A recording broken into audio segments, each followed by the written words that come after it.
बैद्यनाथ ज्योतिर्लिंग मंदिर, जिसे आमतौर पर बैद्यनाथ धाम के रूप में जाना जाता है, भारत के 12 ज्योतिर्लिंगों में से एक है और इसे भगवान शिव का सबसे पवित्र निवास माना जाता है। बैद्यनाथ ज्योतिर्लिंग मंदिर हिंदुओं का एक प्रमुख तीर्थ स्थल है। मंदिर पूरी तरह से भगवान शिव को समर्पित है। यह मंदिर झारखंड के प्रसिद्ध देवगढ़ में स्थित है।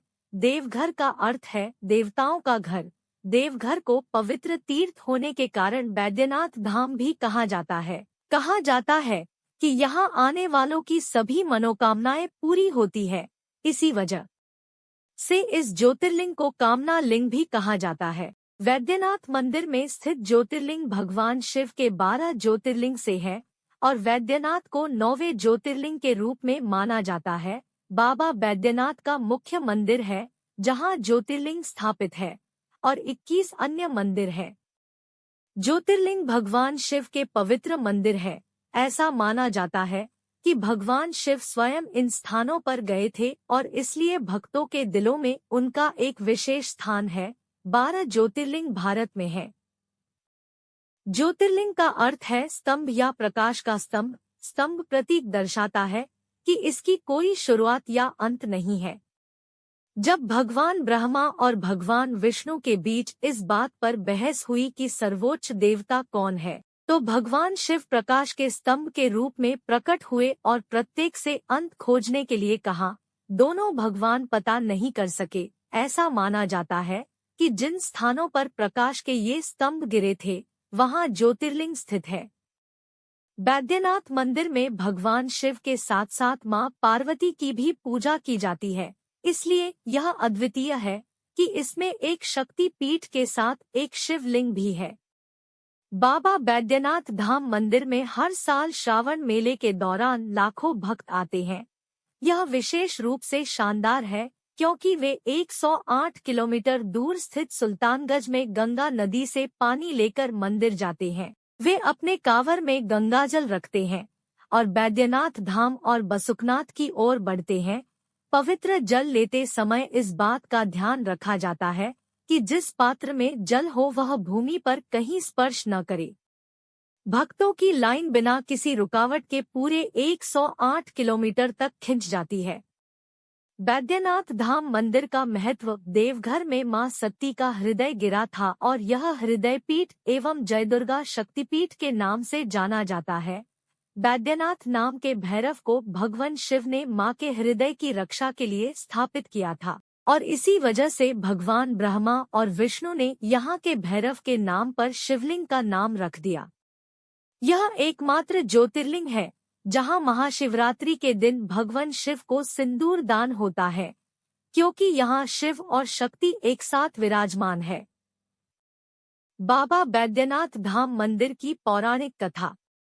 शिव पुराणों में वर्णित कथाओं के अनुसार लंका के राजा रावण ने महसूस किया था कि जब तक महादेव हमेशा लंका में नहीं रहते, उनकी राजधानी अधूरी और दुश्मनों के लगातार खतरे में रहेगी। उन्होंने महादेव का निरंतर ध्यान किया। महादेव को प्रसन्न करने के लिए उन्होंने एक एक करके अपना सिर काटना शुरू किया और शिवलिंग को अर्पित कर दिया। जैसे ही रावण अपना 10वां सिर काट रहा था, भगवान शिव प्रसन्न हुए और उन्हें महादेव को स्वयं लंका ले जाने की अनुमति दी। प्रसन्न होकर भगवान शिव ने रावण को अपने आत्मलिंग को अपने साथ लंका ले जाने की अनुमति दी, इस शर्त पर कि इस शिवलिंग को पृथ्वी पर पहले जहां रखा जाएगा, यह लिंग हमेशा के लिए वहीं स्थापित हो जाएगा। रावण खुश था और शिवलिंग को लंका ले जा रहा था। अन्य देवता इस योजना के खिलाफ थे क्योंकि वे जानते थे कि अगर भगवान शिव रावण के साथ लंका गए तो रावण के बुरे कामों से पूरी दुनिया को खतरा होगा। उन्होंने इस प्रकार जल के देवता वरुण से अनुरोध किया कि वे वापस जाते समय रावण के पेट में प्रवेश करें। जब भगवान ने ऐसा किया तो रावण को लघुशंका की तीव्र इच्छा हुई और उसने शिवलिंग को एक ब्राह्मण को सौंप दिया जो इस भेष में भगवान विष्णु थे। ब्राह्मण शिवलिंग को काफी समय से पकड़कर थक गए और उन्होंने शिवलिंग को जमीन पर रख दिया, जिसे अब बैद्यनाथ धाम के नाम से जाना जाता है। लघुशंका के बाद रावण को हाथ धोने के लिए पानी की जरूरत पड़ी, परंतु वह आसपास कोई पानी का स्रोत नहीं था।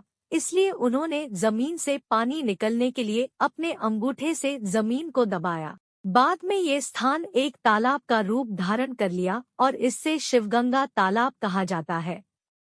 हाथ धोने के बाद रावण शिवलिंग को धरती से उठाने की काफी कोशिश की, लेकिन वो नहीं कर सके। गुस्से में रावण ने शिवलिंग को जमीन के अंदर दबा दिया। जिस स्थान पर शिवलिंग रखा गया है वह देवघर है, जबकि लिंग को बैद्यनाथ ज्योतिर्लिंग के नाम से जाना जाता है। कुछ समय पहले तक लोग जमीन में धसे लिंग की पूजा करते थे, लेकिन अब लिंग को पृथ्वी से बाहर निकल लिया गया है। बैद्यनाथ धाम मंदिर वास्तुकला। धार्मिक मान्यताओं के अनुसार शिव के मंदिर का निर्माण देवताओं के शिल्पी विश्वकर्मा ने करवाया था। मंदिर को 3 भागों में बांटा गया है। मुख्य मंदिर, इस मुख्य मंदिर का मध्य भाग और मंदिर का प्रवेश द्वार। यह 72 फीट ऊंचा मंदिर पूर्वमुखी है और कमल के आकार का है। शीर्ष में 3 आरोही आकार के सोने के बर्तन हैं, जो गिद्धौर के महाराजा राजा पूरन सिंह द्वारा दान किए गए थे। यहाँ त्रिशूल, पंचशूला के आकार में 5 चाकू है और एक 8 पंखुड़ियों वाला कमल का रत्न है, जिसे चंद्रकांता मणि के नाम से जाना जाता है। बाबा बैद्यनाथ का लिंगम लगभग 5 इंच व्यास का है और एक बड़े स्लैब के केंद्र से लगभग 4 इंच की दूरी पर है। इस शिवलिंग का शीर्ष टूटा हुआ है। आंगन में विभिन्न देवी देवताओं को समर्पित कई मंदिर भी हैं। यहाँ भगवान शिव के मंदिर को सर्वोच्च माना जाता है। मंदिर वास्तुकला की नई और पुरानी दोनों शैलियों में बनाए गए हैं और माँ पार्वती, माँ काली, माँ जगत जननी, काल भैरव और लक्ष्मीनारायण की पूजा करते हैं। बाबा बैद्यनाथ के मुख्य मंदिर के साथ साथ 21 अन्य मंदिर हैं। यहाँ आपको माँ पार्वती, माँ काली, माँ जगत जननी, गणेश, ब्रह्मा, काल भैरव, हनुमान, माँ सरस्वती, सूर्य, राम लक्ष्मण जानकी, माँ गंगा, माँ अन्नपूर्णा और लक्ष्मीनारायण के कुछ मंदिर मिलेंगे। माँ पार्वती के मंदिर को लाल रंग के धागों से शिव मंदिर से बंधा हुआ है। यह अनूठी विशेषता ध्यान देने योग्य है और भगवान शिव एवं माँ शक्ति की एकता का प्रतीक है। भगवान के सामने एक विशाल नंदी है। मंदिर के पास एक विशाल तालाब भी है। बाबा बैद्यनाथ का मुख्य मंदिर सबसे पुराना है। बैद्यनाथ मंदिर का समय और कार्यक्रम। बैद्यनाथ ज्योतिर्लिंगम की पूजा सुबह 4 बजे शुरू होती है। सुबह 4 बजे से 5:30 बजे तक सरकारी पूजा होती है। पूजा की रस्में दोपहर 3:30 बजे तक चलती हैं, जिसके बाद मंदिर को बंद कर दिया जाता है। मंदिर फिर आम जनता के लिए शाम 6 बजे खुलता है और पूजा फिर से शुरू होती है। इस समय श्रृंगार पूजा होती है। 9 बजे मंदिर के द्वार बंद कर दिए जाते हैं।